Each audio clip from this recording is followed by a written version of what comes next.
Beliau terlalu menyenggol ke, mohon maaf, ke instansi pemerintah, kan itu berbahaya ya beliau.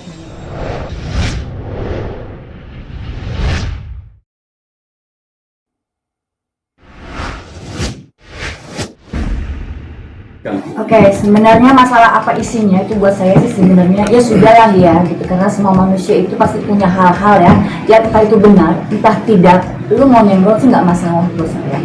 Semua orang berhak untuk berproses menjadi baik. Nah itu ada hal-hal yang mungkin menyinggung tentang hal-hal yang sebenarnya tadi entah itu benar entah itu tidak perlu dipublish. Kenapa? Semua orang berhak untuk berbicara.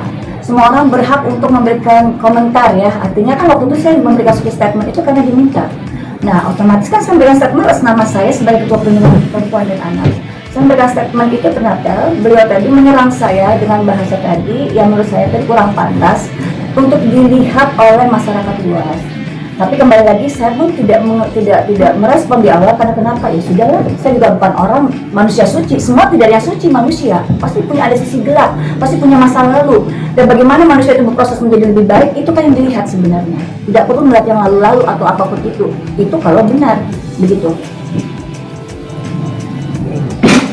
Terus isinya seperti apa sih, Mbak? Mungkin yang Ancaman juga nggak apa-apa. Nah, boleh.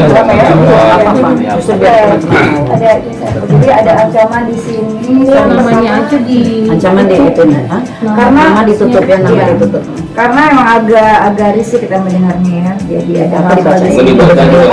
Tulisan nama ya, tapi dibaca. Baca ya. Mengaku ketua aktivis perempuan, korban KDRT seperti nggak pantas, Cak. Cius deh. Gue bukan kayak lu korban KDRT yang menang-menang wae. Maksudnya dia lu gerak dong Cak gitu ya kan. Betul, emang itu seperti itu. Nggak apa-apa maksud saya di sini ya.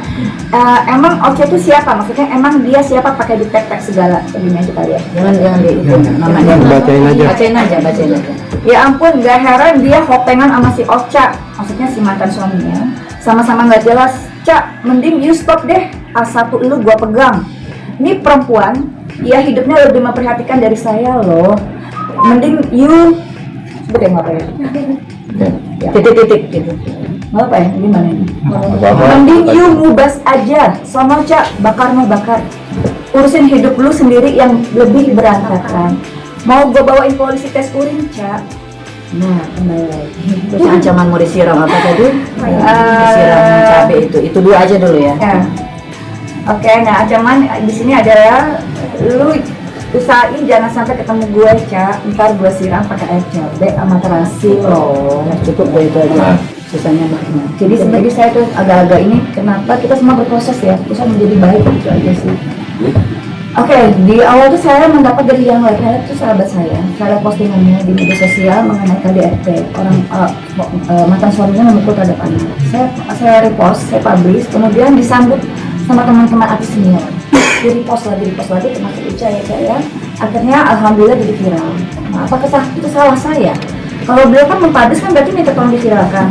Nah, saya memviralkan ternyata alhamdulillah berhasil. Kemudian TV One mengundang saya. TV One ini saya sebut apa ya? TV One mengundang saya untuk menjadi narasumber di Perempuan Berbicara. Nah, itu saya memberikan statement saya sendiri sebagai seorang ketua Perlindungan Perempuan dan Anak. Oke. Di lain waktu lagi dari pihak TV yang berbeda itu saya juga memberikan satu statement yang saya situ berbahasa adalah out of focus. Karena menurut saya tadi sebenarnya si ibu tadi ini ya harusnya memikirkan anaknya dong, memikirkan anaknya. Jadi kan sudah KDRT sudah dipublish nih, saya sudah publish. Kemudian ada respon dari TV One mengundang saya untuk jadi bintang tamu. Kemudian saya mengajak Ibu Evelyn tadi dan suami untuk menjadi bintang tamu juga. Saya mengajak. Untuk apa? Untuk kita berbicara dua arah. Jadi jangan ada satu sisi sini, satu sisi ini. Kenapa? Pemukulan itu terjadi, ada sebab, ada akibat, ada asap, ada api. Walaupun bapaknya itu salah, jelas salah itu bapak, dan saya udah dapat sanksi hukum, sanksi sosial. Itu bukan ranah kita, udah ranah hukum. Nah, saya tidak membela laki-lakinya. Saya bilang Anda salah, apapun itu tidak boleh, di Muslim pun tidak boleh memukul istri dan anak. Titik. Yang saya kasihankan adalah anaknya tadi itu ya, dalamnya. Dibawa kemana-mana tadi, kasihan nih anak gimana sekolahnya nanti. Itu sebenarnya saya lebih sifatnya saya prihatin kenapa saya sendiri juga punya keluarga yang mungkin saya nggak bisa publish karena saya menjaga privasinya. Kenapa?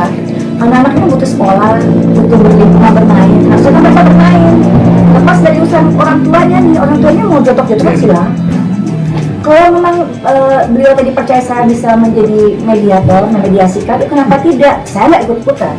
Saya juga bukan orang benar, hidup saya mungkin juga dibilang ini berantakan, tidak masalah. Tapi saya berproses ya untuk menjadi manusia yang lebih manfaat. Titik. Nah pasti saya tidak merugikan pihak saya, pihak keluarga saya, pihak sekeliling saya, tidak ada seperti itu. Awalnya demikian Bang. Jadi saya mengenal beliau dari media sosial. Kemudian dari statement saya tadi di beberapa stasiun TV segala macam disuruh take down, sampai nge-DM bahwa bla bla bla bahasanya, WhatsApp bahwa Ocha hapus nggak lo? Saya nggak saksi ya di WhatsApp. Oke, take down nggak itu postingannya kamu di Instagram?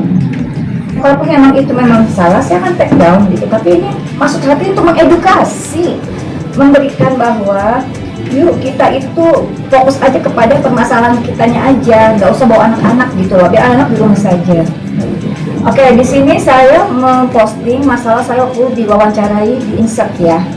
Dan di sini ada captionnya yaitu bahasa saya baca ya. Oke, fokus pada KDRT-nya, bukan pada permasalahan rumah tangganya. Apapun permasalahannya, tetap pemukulan terhadap anak dan perempuan itu sangat tidak dibenarkan. Akan ada sanksi sosial dan hukum akibat perbuatan itu. Itu tulisan saya. Stop publish anak di TikTok dan Instagram sebagai saksi atas kejadian-kejadian yang sudah berlangsung antara orang tuanya, supaya anak-anak ini bisa sekolah dan belajar dengan tenang. Karena dengan bukti-bukti video KDRT terhadap anak sudah cukup jelas terlihat bagaimana bapaknya melakukan pemukulan tersebut.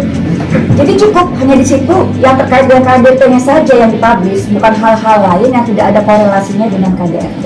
Kocak, berarti Ibu E ini mempublish anaknya di TikTok seperti apa gitu? Oke, kalau di TikTok itu jadi misalnya gini, dia dalam mobil Misalkan dia lagi di kantor polisi, tapi ada anaknya. jadi begini, dia mengajak anaknya berbicara tentang menangkap ayam. Di sini ada anaknya 3 orang. Ini aman gitu, nggak boleh ya, sudah ya gitu aja deh. Bicara, ayo kita mau kemana nih, mau ke kantor polisi. Bilang gitu. Bapak itu salah. Dan saya minta maaf kalau ini menyinggung beliau, tapi ini tidak ada pengaruhnya kok ke mantan suami ya, karena beliau sudah tetap dihukum di Jakarta Selatan, gitu loh. Yang lain lagi, beliau terlalu menyenggol ke instansi pemerintah, kan itu berbahaya ya beliau, ke kepolisian, ke profesi lawyer, ya kan, ke teman-teman yang lain. Ini kan kita berhak untuk berbicara loh, guys. Jadi pernah ada komunikasi dengan si KI itu? Beliau meng-WA saya dengan bahasa tidak pantas, saya diamkan. Ada semuanya. Iya, tapi sebelumnya saya merespon karena saya ngajak beliau ke TV-an. Hanya itu. Bahkan saya bicara, yuk kita sharing yuk kalau emang berkenan, karena saya juga pernah punya pengalaman. Saya bisa bicara karena saya pernah mengalami gitu. Dugaan, kami masih menduga karena bukan hak kami juga menyatakan bahwa dia sudah mencemarkan atau tidak. Kami menduga dari kata-kata yang dia story di Instagram tersebut, kami juga memang adanya indikasi menuju ke pencemaran nama baik. Iya. Itu sih aslinya. Tapi kalau menuju ke ranah-ranah yang menyinggung terkait masalah hukum, ya otomatis di situ kita akan bicara seperti halnya hari ini. Ya. Terus, Kalau mengabaikan somasi itu sendiri gimana Bang? Ada langkah selanjutnya Bang? memang somasi ini kan tidak segera terus harus ditindaklanjuti 3 kali 24 jam. Kalau memang dia mengabaikan, ada di situ somasi kita akan layangkan untuk kedua kali. Kita kasih kesempatan nih, kalau orang pacaran nih kesempatan kedua, tetap kita kasih ke dia. Tapi kalau memang dia tidak ada respon, ya memang panglima tertinggi di dalam kita penegakan adalah hukum. Itu aja sih.